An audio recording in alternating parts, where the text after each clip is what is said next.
अगर आप अमीर हैं तो आप समझ लो बहुत बड़े अमीर हैं, समझ लो आप बहुत बड़े अमीर हैं, बहुत पैसा है आपके पास, तो आपकी आदत ये बन जाती है कि आप गरीब के सामने महागरीब बन जाते हैं। हम्म।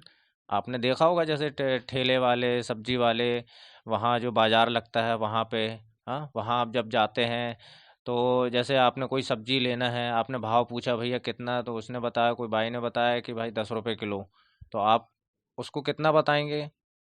8 रुपए किलो दो, हाँ, या फिर 2 किलो दो तो हम 15 में ले लेंगे। आप महागरीब बन जाते हो उधर पे, जबकि आपके पास बहुत पैसा है, लेकिन उसकी हालत नहीं देख रहे आप, हाँ। लेडीज है, जेंट्स है, बुजुर्ग है, बुढ़िया है, कौन है, आप उसकी हालत नहीं देख रहे। लेकिन वही चीज अगर आप किसी स्टोर में जाते हैं, डिपार्टमेंटल स्टोर में जाते हैं, मेगा स्टोर में जाते हैं, वहाँ पे भी सब्जियों की दुकान लगी रहती है, वहाँ पे तो बस चिपका देते हैं कि 25 रुपए किलो आलू, 50 रुपए किलो प्याज, 50 रुपए किलो टमाटर, तो वहाँ आपकी बोलती बंद हो जाती है, नहीं हो जाती है। बाहर वहाँ जो खड़ा रहता है ना दरवान, सलाम करने के लिए, नमस्ते करने के लिए, उसके सामने भी आप बिल्कुल वैसे ही झुक जाते हो फिर।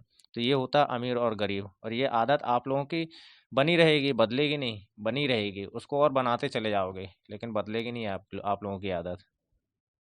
अब जैसे 5 स्टार होटल में आप चले जाते हो, आप जाते हो ना, तो आप बिल्कुल कैसे बिल्कुल बन जाते हो कि बिल्कुल प्रिंसिपल ने अभी अभी पढ़ा के भेजा है कि 5 स्टार होटल जा रहे हो, याद रखना है ना।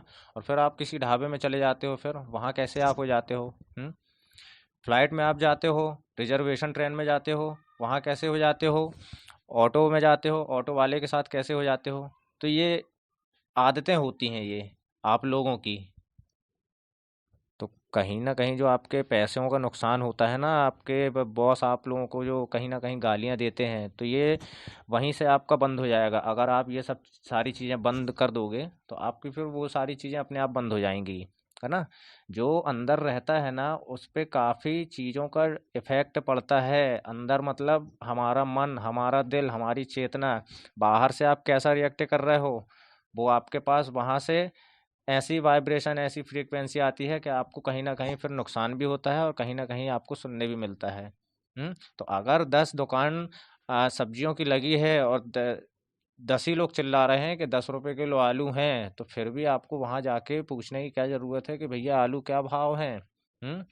ये फ्रीक्वेंसी बदलो, ये आदत बदल लोगे तो आपका बहुत आप ही का, ठीक है? अगर आप